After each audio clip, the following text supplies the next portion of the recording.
জলপর season চলে আসছে আর আচার না বানালে কি হয়।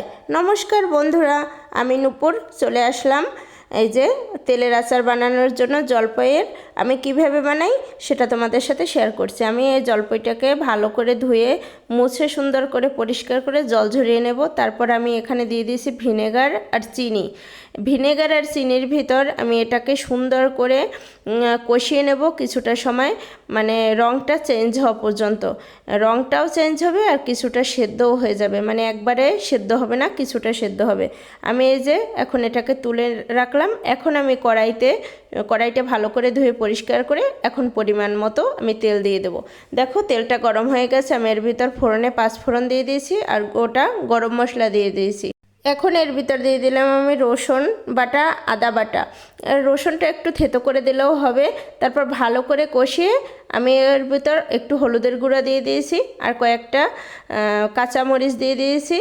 ঝাল যদি বেশি খাও কাঁচামরিচের পরিমাণ একটু বেশি দিতে পারো, কারণ এই আচারের কাঁচামরিচটা খেতে খুব ভালো লাগে। আমি তারপর দেখো ঢেলে দিলাম আমার কষানো যে ভিনেগারের ভিতর চিনির ভিতর ভালো করে কষানো জলপাইটা আমি দিয়ে দিলাম।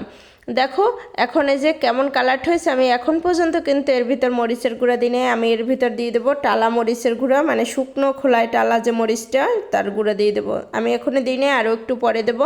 আরও একটা জিনিস দিলে খুব ভালো হয়, বোম্বাই মরিচ, কারণ এই বোম্বাই মরিচটা আমি এখানে পাইনি তাই দিতে পারিনি। বোম্বাই মরিচটা দিলে অসাধারণ আর একটা গন্ধ আসে এই আচারের ভিতর, খুব ভালো লাগে।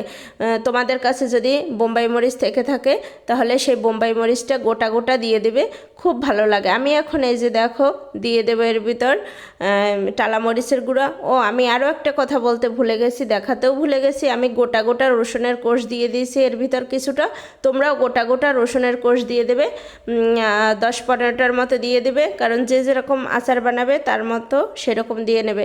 এখন আমি দিয়ে দিলাম কি বলো তো, এটা হচ্ছে মেইন মশলা আচারের, এটা হচ্ছে 5 ফোড়নের গুঁড়া। আমি শুকনা খোলায় ভেজে রেখেছিলাম, তারপর গুঁড়া করে এই 5 ফোড়নের গুঁড়াটা দিয়ে দিলাম। উফ, গন্ধে ভরে গেছে ঘরটা আমার।